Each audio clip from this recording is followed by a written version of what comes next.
Hello and welcome to another episode of Tanda Tula Sofa Safari with myself, Chad, bringing you a game drive in the comfort of your own home, straight here from the heart of the Timbavati.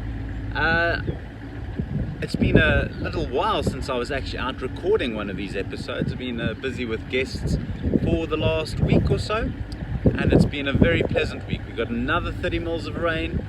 So the bush is looking marvelous. I was actually going through some photos that I'd taken in early December when I thought, oh, summer, it's green. It's very, very dry then. So the rain that has come and fallen in the last 5-6 weeks has really transformed this place into an emerald paradise, and it doesn't look as though it's changing. We are looking now 5 days away at a tropical cyclone potentially making it across the Mozambican Channel, hitting Mozambique and bringing that rain to us. So your next episode you see could be full of floodwaters. We will just have to wait and see, but the forecast at this stage are very strong probability of a lot of rain over the coming week, which will make things interesting, but it will be wonderful to see that Sharulumi raging yet again. The week that was a good one. So here's a little recap of what we got to see. There were two standout highlights. The first, I'll put it there as the first. But it's actually tie. They were both great. But it was the presence of a female cheetah, a relaxed female cheetah. We've been bringing you videos of males throughout the year, sporadically, but we've at least been seeing them. It was definitely my best year of cheetah viewing in all of my years in the Timbavati, and 2021 has kicked off on a much better note, dare I say. A single female popped into the area, found her on a couple of occasions at the beginning of the week, then we lost track of her, and then Civilized and his guests managed to find her feeding on a kill. Exactly, any hyena, any leopard, even if too many vultures arrive here, she's going to feel nervous and vulnerable, and she'll leave it. It's not, when you're such a lightweight predator built for speed and not much strength, you can't afford to risk any injury. So should anything come here that she's not comfortable with, she's going to up and leave. It's not worth risking that injury that could end up killing you. It's much easier just to give up your meal and go hunt again tomorrow.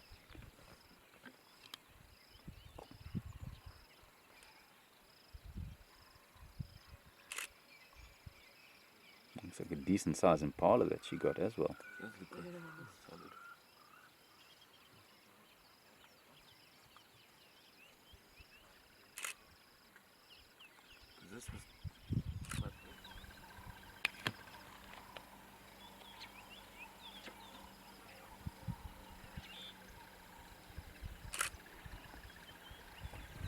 You can see as she's feeding, those teeth of hers are not particularly big.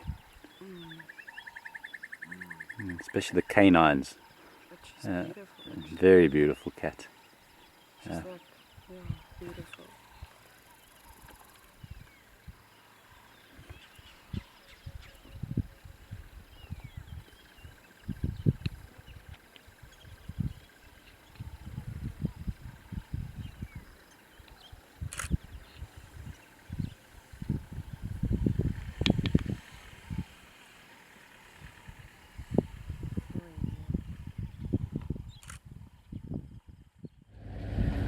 Quite unlike the males that were seemingly constantly on the move, patrolling their territory looking for females themselves, this female seemed to have been making herself quite comfortable on the open areas in the eastern part of our concession. So yeah, there's every chance that over the coming episodes we are going to get to catch up with her again. The other highlight was this little gem of a sighting that we had, an absolute first for me in the Timbavati. Not because of the two big ostriches walking there, but rather because of the 8 little newly hatched chicks that were walking with them.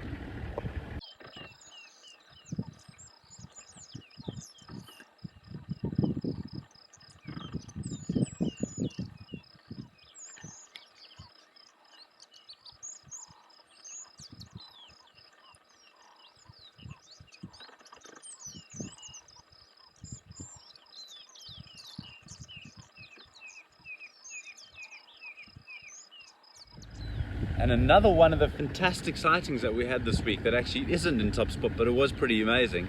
If you go check out Tanda Tula on Instagram, you'll be able to have access to that video. But it was one afternoon, we were sitting watching the pack of wild dogs resting in the riverbed. They were getting ready to get active, and suddenly 2 leopards came stalking up on them. It was Nyaleti and her son. The son, being the young boy he is, thought it would be a good idea to chase the dogs.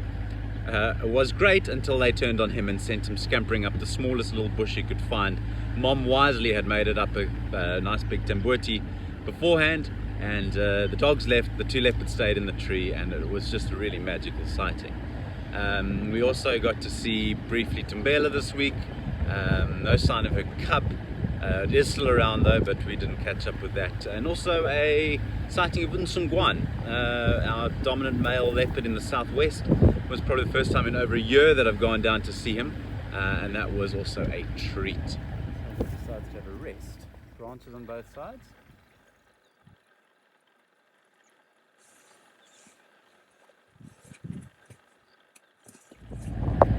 On the lion front, the river pride were surprisingly quiet. Still no sign of the cubs. In fact, we didn't really have a great deal of viewing of the females this week.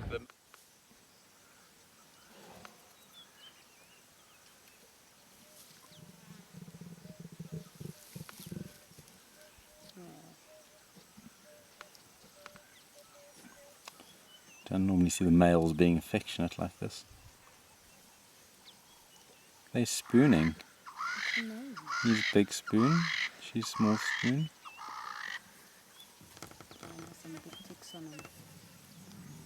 The males were very much in evidence, particularly the limping male, who's not looking great, I have to say. His leg is completely unusable at the moment. His muscles have all but withered away. You can even see his femur through his skin.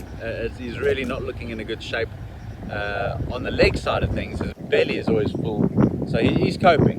So I'm not writing him off yet, but yeah, he really needs that leg to heal quickly if he's gonna have any chance of carrying on in the long term. But yeah, the males were in evidence. We saw them several times, could hear them most days or mornings. The dogs did move out the area after a couple of great sightings, and yeah, all in all it was great. A proper big 7 week, and we hope that it continues for the foreseeable future to really get 2021 off to a great positive start. But anyway, that was the week that was. This is the drive that is, so we are off to go and see what we can find.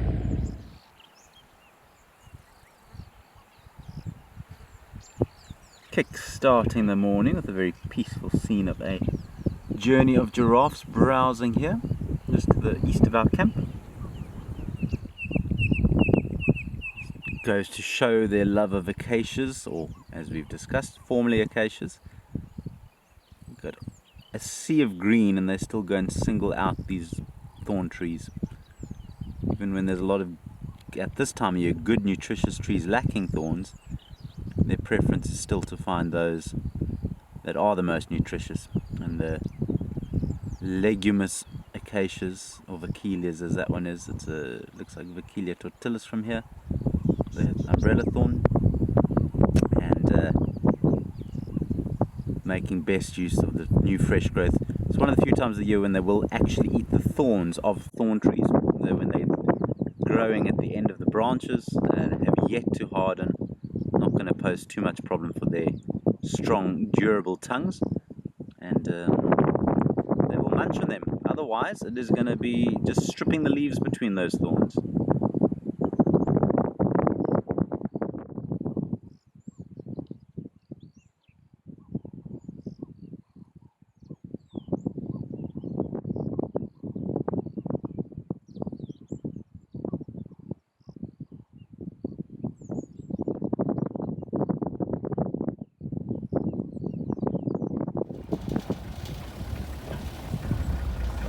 Butt of an elephant.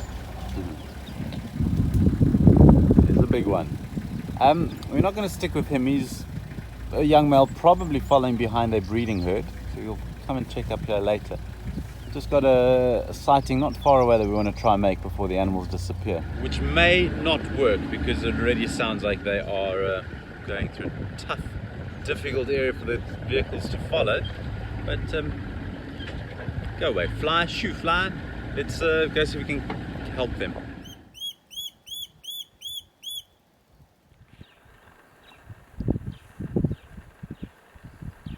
Sitting way up in the tree, looks like a juvenile gabbard goshawk. You can actually hear the calls.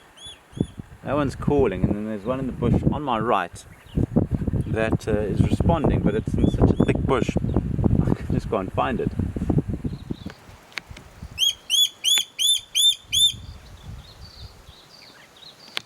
And here's the one in the bush.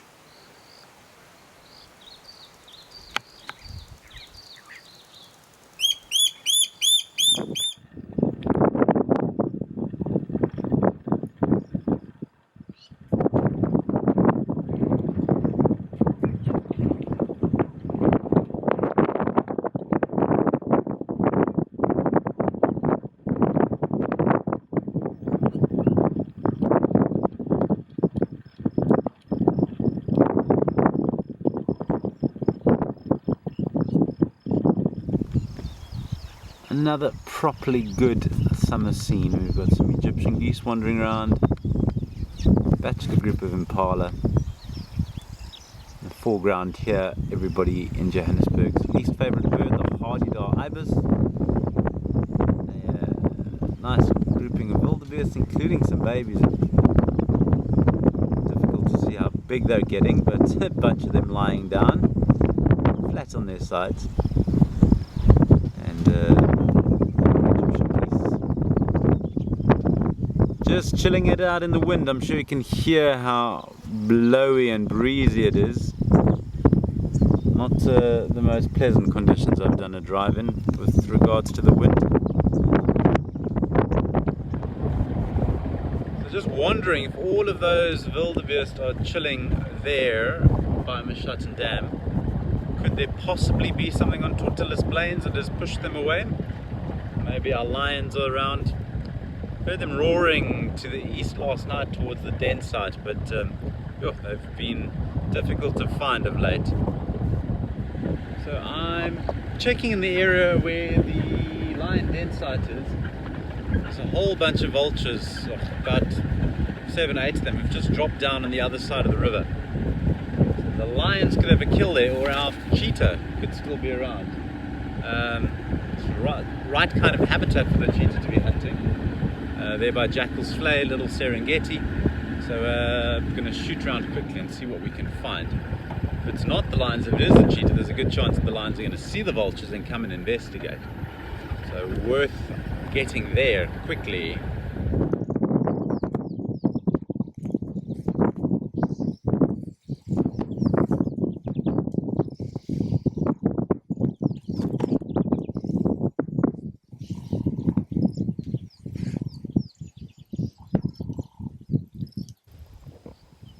Okay, so there are a bunch of vultures and beautiful pale-form tawny eagle that are around here, feeding on something on the ground. I'm almost certain that this is a cheetah kill. The cheetah's not here, maybe chased away by the vultures. Can't see what they're feeding on yet, but let's have a look. Watch this tawny eagle coming in.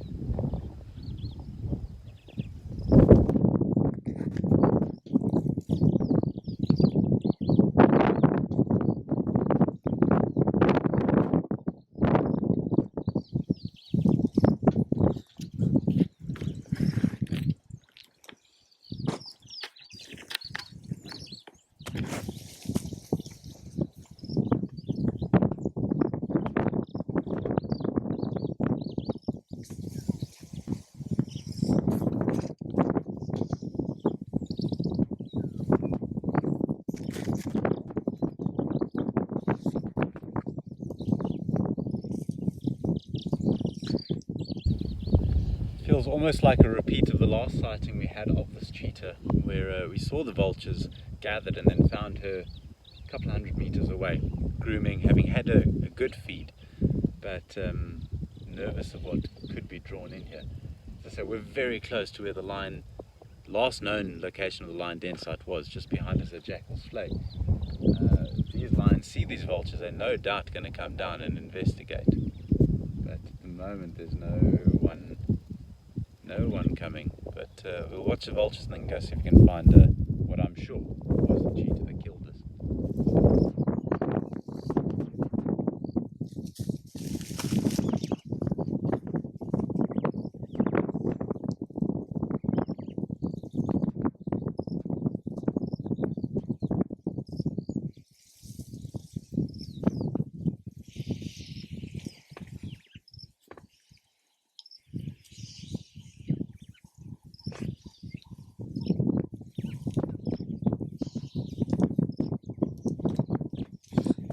Looking at it now, that we can see it a bit clearer, it's a baby impala that's been taken.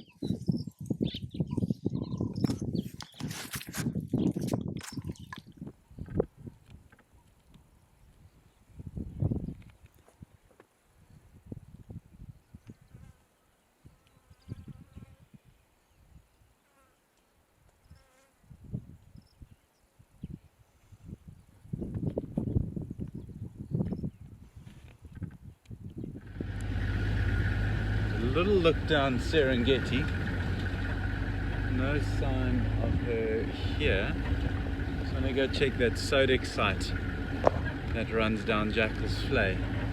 Honestly, I can't imagine she would have gone too far. Those vultures, I saw the first ones descending, so she wouldn't have left here too long ago. But before I get in there, here we have a leopard-faced vulture who's joined the fray.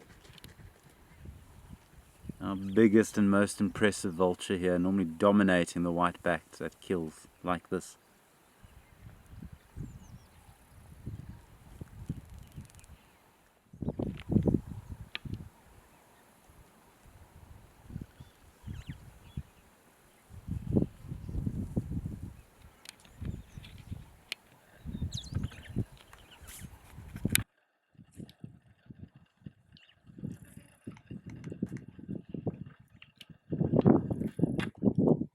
Also have white-headed vultures, so 3 species that have gathered here already. And the tawny eagles.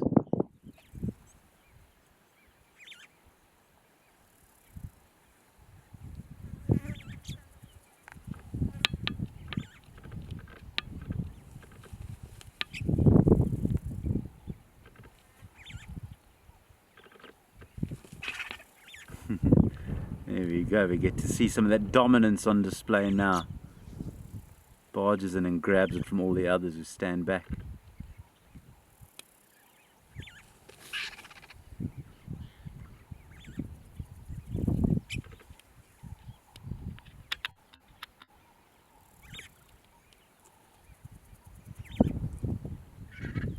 Make that 4 species of vulture, because here we have the hooded vultures too.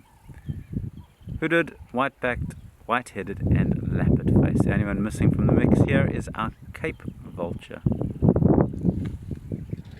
Afternoon has arrived. I'm heading out again. It's a very pleasant, cloudy afternoon. So I'm hoping that it's going to bring a little bit more of the game to life. This morning I rushed off. I left that elephant in search of something that wasn't happening. It was Nieleti and her son, but by the time I got there they'd walked into an area that was still very wet and there was no longer a sighting. So I'm just going to go have a quick look in that area, see if they are possibly still around, and then we're going to head back down to check out if we can find that cheetah. So it's the afternoon that's focusing on spots. Potentially going to be very disappointed, but I hope not. So let's carry on and see what we can find. There we have probably one of our newest members of the Timbavati family, a very small baby zebra. In fact, Civilized found it the morning after it was born a couple of days ago. So 3 days old. I guess that's not a couple, that's a couple plus 1. But a tiny, tiny foal there.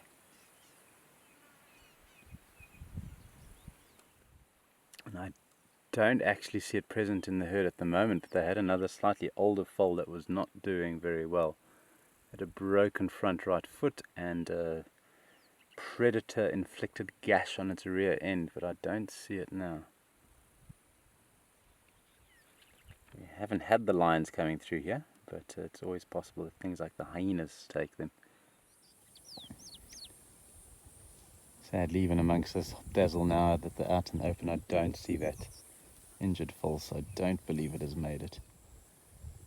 What a pretty scene this makes. There's seemingly endless expanses of wilderness all the way to the mountains, dotted by a couple of spots of civilization. Oopsie, in a very bright overexposed scene, but for the most part everything that your eyes can see there is part of this greater Kruger Park system. Just beautiful.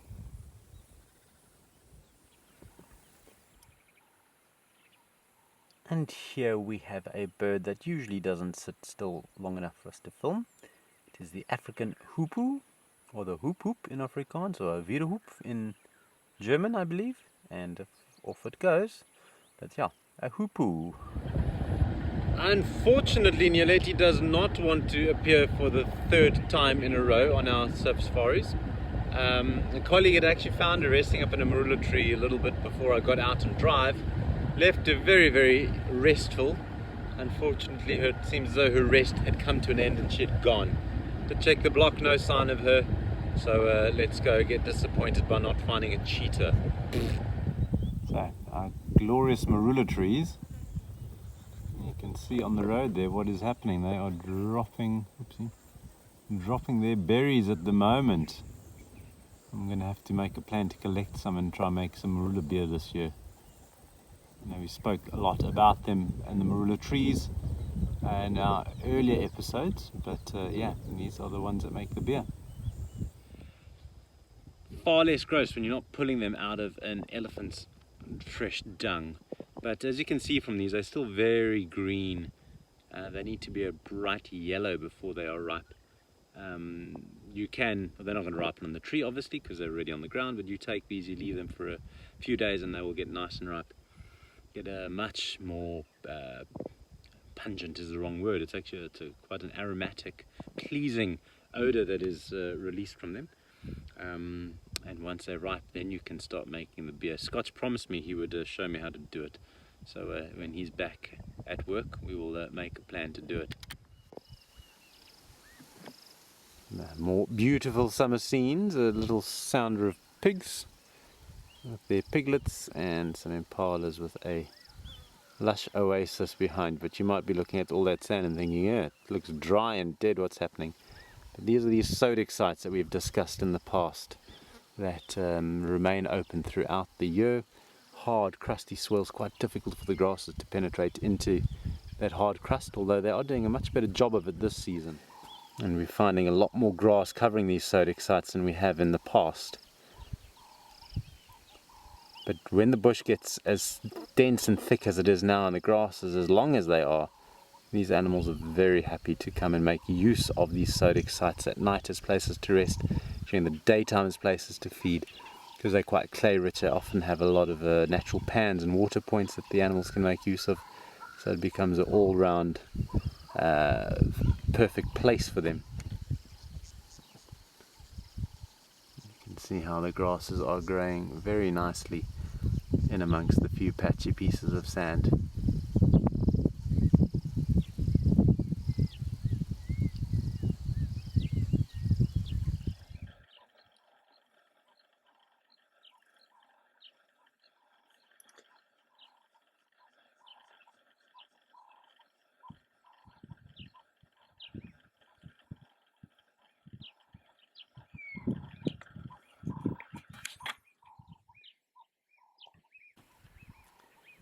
Little one trying to get some milk from mom, who doesn't seem to be wanting to have any of it.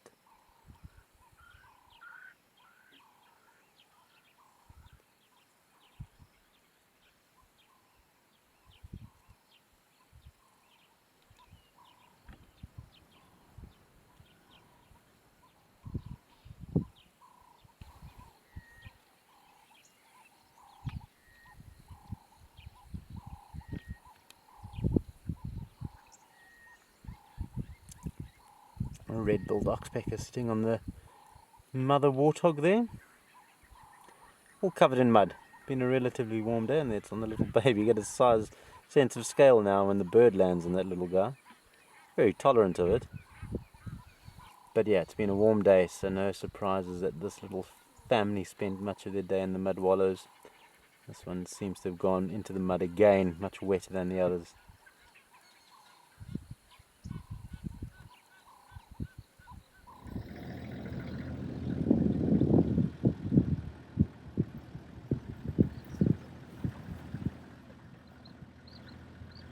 Our cloudy start to the afternoon is very quickly dissipated. But what it does do when we lose the clouds and have this beautiful sunlight, it just brings this landscape to life. Just look how incredibly beautiful and green this is again. I've repeated over and over, but it's worth repeating because it is just such a fantastic time of year, the emerald season. Lilac-breasted roller waits there for some insects to come out. Look at this beautiful kudu walking through the greenery.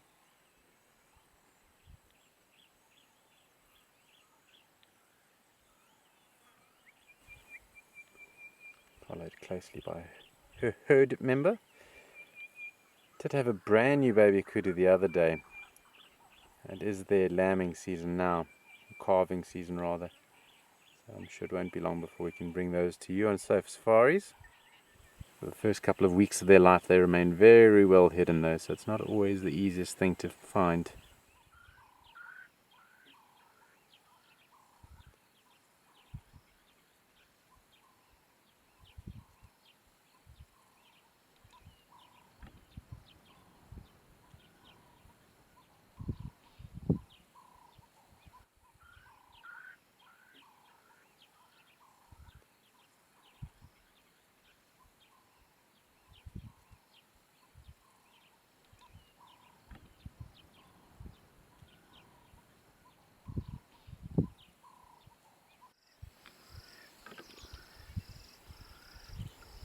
Sitting at a water point here in the east, and a bunch of barn swallows coming down to drink on the wing.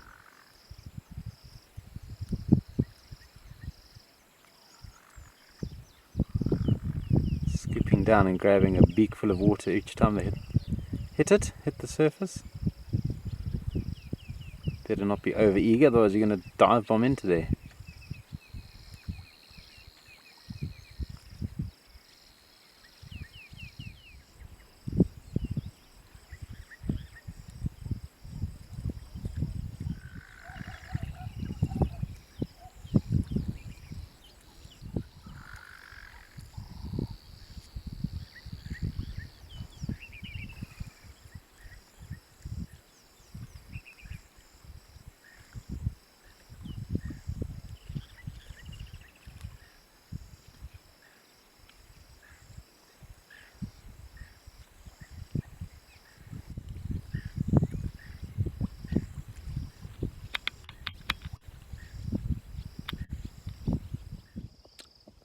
It seems as though my words may have been prophetic. I have seemingly failed to find spots either in the rosette form of the leopard or the simple, spotted form of a cheetah.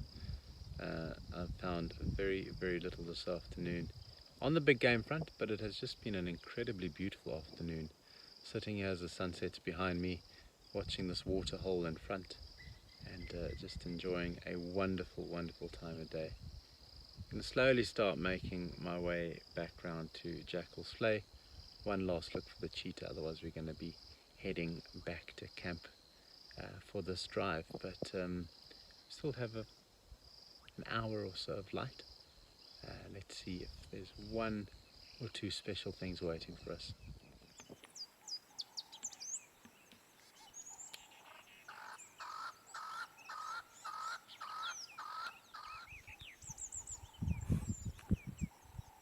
Busy little end of the day for these guinea fowl, running around trying to get their last few insects and seeds.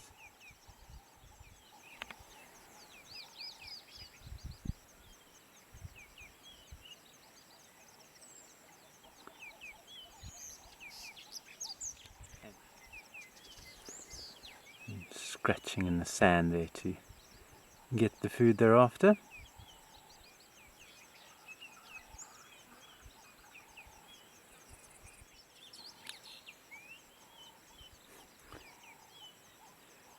Very comical to watch and very difficult to film.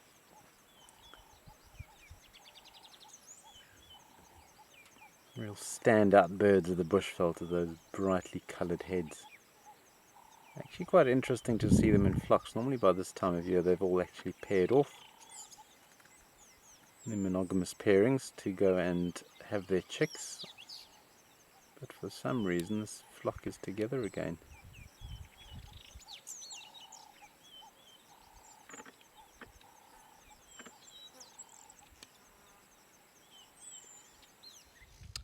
The afternoon has come to an end.